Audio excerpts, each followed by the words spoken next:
तो दोस्तों इसी के साथ जो भरोसा है वो अब कहीं ना कहीं फुटबॉल से उठता जा रहा है। जिस चीज का डर था वो यहाँ पर होता हुआ दिख रहा है,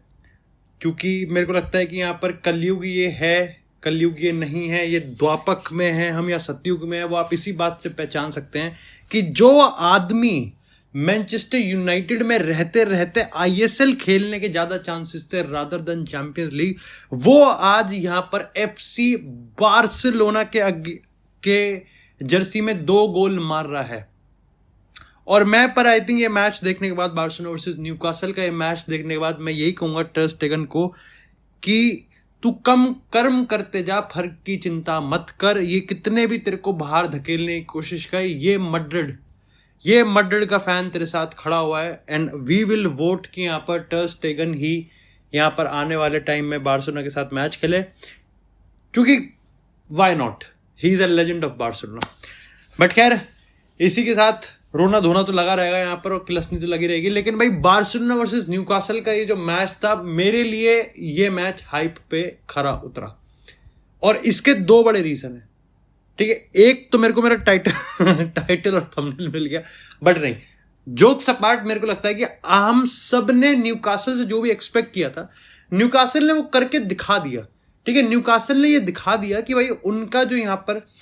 जेम्स पार्क, यही है ना नाम उनका स्टेडियम का, बेंच जो उनके स्टेडियम का एटमॉस्फेयर है वो यहां पर किसी से सेकंड नहीं है। दूसरी चीज, जो एडी होवे ने यहां पर हमारे सामने टीम उतारी, वो यहां पर भी किसी से सेकंड नहीं है। चाहे हम प्रेस की बात करें, चाहे यहां पर रिलेंटलेस फिजिकलिटी की बात करें, या फिर बात करें हम सेट पीस स्पेशलिस्ट की, और इन तीनों ही पैमानों पे जिस पे मैं सोच रहा था कि यहां पर बार्सिलोना के अगेंस्ट वो यहां पर खरे उतर सकते हैं, बार्सिलोना के अगेंस्ट वो यहां पर बाजी मार सकते हैं। हम उससे बात करें किस तरीके से यहां पर न्यूकासल यूनाइटेड ने कहां चूक गए और कहां उन्होंने निशाना सही लगाया था। लेकिन गेम की बात करें, मेरे को लगता है कि पहले आधा घंटा ये गेम बहुत फास्ट टेम्पो पे चला। ये इतना फास्ट टेम्पो पे चला कि 2 चीजें तुम्हारे दिमाग में एकदम क्लिक करेंगी कि क्या न्यूकासल इसको सस्टेन कर सकती है। यस, उन्होंने ये चीज करके दिखाया है, बट सामने बार्सिलोना है। और दूसरा ये कि ये जो इंटेंसिटी है, ये जो टेम्पो है, ये हंसी फ्लिक भी कहीं कंफर्टेबल है नहीं इस टीम से। अब तुमको ही लगेगा कि यार हंसी फ्लिक के पास काउंटर अटैकिंग के लिए पूरी फोर्सेस है, चाहे हम बात करें यहाँ पर मार्कस रैशफोर्ड की, चाहे हम बात करें यहाँ पर रफीनिया की, और चाहे हम बात करें फर्मिन लोपेस की, द 3 मोस्ट डायरेक्ट प्लेयर्स। और उनके ठीक पीछे आपने यहाँ पर बिठा रखा है 2 सबसे टेक्निकल प्लेयर वर्ल्ड फुटबॉल के, जहां पर पेड्री और फ्रेंकी डियोंग के फेस में। साथ ही उसके पीछे आपने यहां पर बिठा रखा है अपने डिफेंसिव कवर कुबार्सी और अराउओ में। I am personally very very shocked कि यहां पर अराउओ को मौका दिया गया, ना कि एरिक गार्सिया या फिर क्रिस्टेंसन को। But that is totally fine कि एरियल थ्रेट और जितना भी रिकवरी पेस है अराउओ की, उसके लिए हंसी फ्लिक ने उसको आगे करा।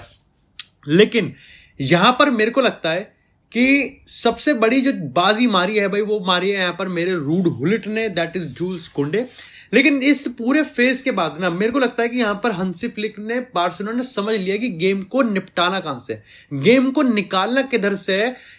जब 30 मिनट का रिलेंटलेस प्रेस आपके होता है ना, तो 2 ही चीजें होती हैं, या तो आप बिल्कुल टूट फूट के मैच खत्म हो जाता है, जो कि न्यूकासल कर सकती थी।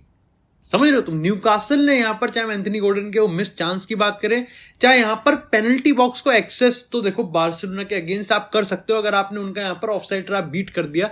जितनी बार आप उनका ऑफसाइड ट्रैप बीट करोगे, उतनी बार वो लीड करेगा shot on target at least 80% of chances में। लेकिन यहां पर रिकवरी पेस की बात करें या फिर नंबर्स में डिफेंड करने की बात करें, आई थिंक बार्सिलोना ने वहां पर सही इस चीज को निपटाया और न्यूकासल यूनाइटेड डिसाइसिव नहीं हो पाई। मेरे लिए न्यूकासल यूनाइटेड में एंथनी लांगा जब तक पिच पे था, he was one of the best. चाहे हम यहां पर शार की बात करें, चाहे यहां पर डैन बर्न की बात करें, सैंडो टोनाली, जो लिंटन और ब्रूनो गमारिस से जो आप एक्सपेक्ट करते हो मिडफील्ड से कि भाई थ्रू बॉल निकालेंगे, वो यहां पर आईक्यू को यूज करेंगे, वो सारी चीजें होती हैं। या बार्न्स और गॉर्डन, आई वाज शॉक्ड कि यहां पर वोल्डेमॉर्ट को नहीं खिलाया गया। लेकिन मेरा ये मानना है कि या तो फिर टीम टूटती है, और बार्सिलोना को टूटना चाहिए था अकॉर्डिंग टू न्यूकासल कि भाई हमने जितना अटैक कर रहे हैं, हम जितना रिलेंटलेस प्रेस कर रहे हैं, बार्सिलोना बिल्कुल भी यहां पर है नहीं। बार्सिलोना बिल्कुल भी कंफर्टेबल नहीं है, वो इस प्रेस के थ्रू खेल नहीं पा रहे, वो चांस अटैक क्रिएट नहीं कर पा रहे। Whatever they are doing is just कि how to manoeuvre the game के स्टेट को किस तरीके से पास किया जाए कि यहां पर ये 30 मिनट निकले और जैसे तैसे करके against the run of play में जाके गोल मारा जाए, जिससे न्यूकासल का एटमॉस्फेयर सबसे पहले शांत हो और यहां पर न्यूकासल का जो आपका मोराल है वो तोड़ा जा सके। लेकिन अगर ये भी ना हुआ और गेम हो गया फंस, अगर ये भी ना हुआ कि ना ही Barcelona against the run of play जाके स्कोर कर पाई और ना ही न्यूकासल यूनाइटेड यहां पर इन सारे ही प्रेस का, इन सारे ही जो उन्होंने ऑल गन्स ब्लेजिंग करके जो गंग हो फुटबॉल स्टाइल खेलने की कोशिश करी है, होता यह है कि इवेंचुअली आपके सामने है हंसी फ्लिक की टीम, इवेंचुअली आपके सामने है भैया एफसी बार्सिलोना टीम, जो कि बड़े बड़े गेम्स को, बड़े बड़े स्टेजेस पे, बड़े बड़े टूर्नामेंट्स में यहां पर गेम के स्टेट को मैन्यूवर करना जानती है, यहां पर गेम स्टेट को अडेप्ट करना जानती है, यहां पर हर एक चीज का एक तोड़ निकालना जानती है और हंसी फ्लिक ने यहां पर उसको तोड़ा। मेरे को लगता है कि यहां पर मेजोरिटी ऑफ द गेम में सबसे बड़ी दिक्कत ये थी कि नहीं आपको लेवेंडोव्स्की दिखता है ज्यादा, नहीं आपको यहां पर फर्मिन लोपेज दिखता है, आपको यहां पर रफीनिया जो कि अगेन लिब्रोमेंटो के अगेंस्ट यहां पर all in one on one जाता है और आपको मार्कस रैशफोर्ड दिखता है। अब कहने को तो मार्कस रैशफोर्ड ने कर दिया हम्बल न्यूकासल यूनाइटेड और कायदे मैनचेस्टर यूनाइटेड को, लेकिन सही बताऊं तो मार्कस रैशफोर्ड गेम को जितना खास नहीं जा रहा था। It was threatening, it was happening, it was kind of unpredictable करने के चक्कर में था वो, बट फिर भी नहीं हो पा रहा था। चाहे आप उसके कटिंग्स की बात करो, क्रॉसेस की बात करो, शॉर्ट अटेम्प्ट्स की बात करो, या फिर आप इवन ड्रिबलिंग की बात करो, ऐसा मार्कस रैशफोर्ड डिसाइसिव नहीं हो रहा था अंटिल ही सेड कि भाई ओके है, अब बारी आ चुकी है यहां पर माहौल पूरा बेबी बनाने की, और वहीं पर ही गेम बनाया गया। Newcastle United on the other hand जब यहां पर पहला गोल पड़ता है, ये आई थिंक तुम भी जानते हो, हम भी जानते हैं, ये भाई साहब जो सो रहे हैं ये भी जानते हैं कि न्यूकासल यूनाइटेड ये बात मान चुकी थी कि भैया अगर पहला गोल खा लिया then there is no chance कि हम बार्सिलोना के इस रॉक सॉलिड डिफेंस की बात करें जिसमें जोआन गार्सिया सबसे ऊपर नाम आता है। ये वो बंदा है जो कि आप कह सकते हो कि बार्सिलोना और मे बी ये चैंपियंस लीग के बीच का जो गैप है ना उसको भर दे, ये उस टाइप का प्लेयर है। चाहे हम पास डिस्ट्रीब्यूशन की बात करें,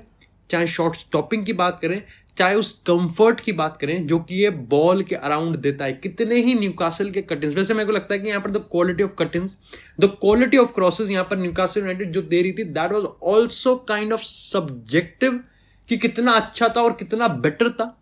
बट यहां पर मेन चीज ये आ गई कि न्यूकासल यूनाइटेड ने जैसे ही गोल कंसीड किया, आयरॉनिकली न्यूकासल यूनाइटेड खुद जिस तरीके से गोल मारना चाह रही थी, मे भी अगर वोल्डेमॉर्ट के आने के बाद या फिर अगर हम वैसे भी बात करें जो वो क्रॉसेस डाल रहे थे, जो भी कर रहे थे, बार्सिलोना ने उसी में ही जवाब दिया। लाइक जो हाइट का था, जो एरियल थ्रेट का वो यहां पर था, बार्सिलोना ने उसी लहजे में जवाब दिया। और जवाब भी किसने दिया? सर जिम रैटक्लिफ के सुपुत्र ने, यानी कि मार्कस दी रैशफोर्ड ने यहां पर जवाब दिया। और उसके बाद कहीं ना कहीं आपको लग जाता कि भैया अब यहां से मामला नहीं बन सकता, और उसके बाद आपको न्यूकासल यूनाइटेड होपलेस होती हुई दिखती है। टेम्पो स्टिल हाई हो जाता है, टेम्पो एकदम से जो चीज सेटल दिख रहा था अब यहां पर एंड टू एंड होता है। लेकिन जो पिछला फेज था एंड टू एंड का, जहां पर न्यूकासल यूनाइटेड हेवीली फेवरेट दिख रही थी, हेवीली लाइक थ्रेटनिंग लग रही थी,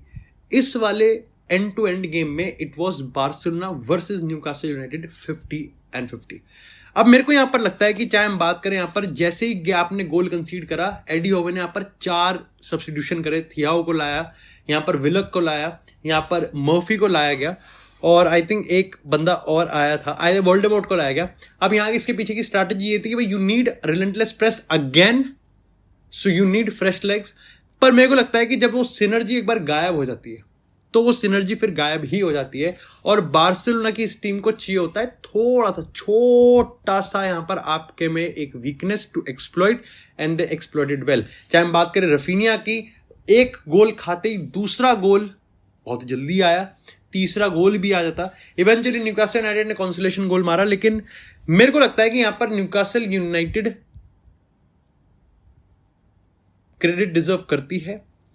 न्यूकासल यूनाइटेड को जो पॉइंट प्रूफ करना था वो आई थिंक उन्होंने एक तरीके से पॉइंट प्रूफ कर दिया है कि यहां पर उनके स्टेडियम में एक मेमोरेबल गेम होना था, वो हो गया, भले ही चाहे रिजल्ट उनके फेवर में ना गया हो। न्यूकासल यूनाइटेड को बार्सिलोना के अगेंस्ट हेड टू हेड और आंखों में आंखें डाल के ये बोलना था that we could fight you and we can give you a very very tough match I think Newcastle United ने वो दिया।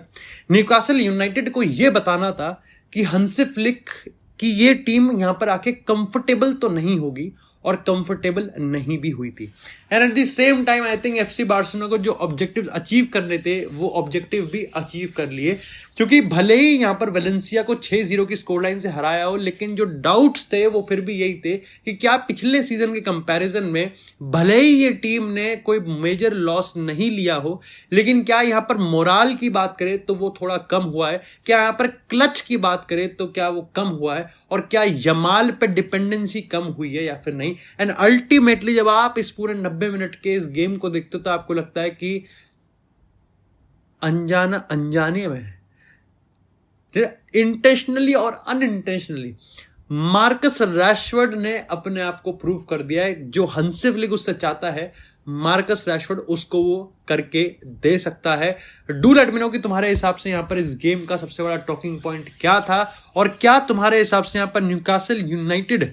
ने बार्सिलोना को वो टक्कर दी जिसका इतना हवा बना था, और क्या यहां पर इस मैच के रिजल्ट से तुम कह सकते हो कि ये बार्सिलोना की टीम चैंपियन लीग में किसी से के साथ भी eye to eye, head to head and dick to dick जा सकती है। बाकी do let me know in the comment section. Subscribe करो यार इस चैनल को और वीडियो को लाइक करना।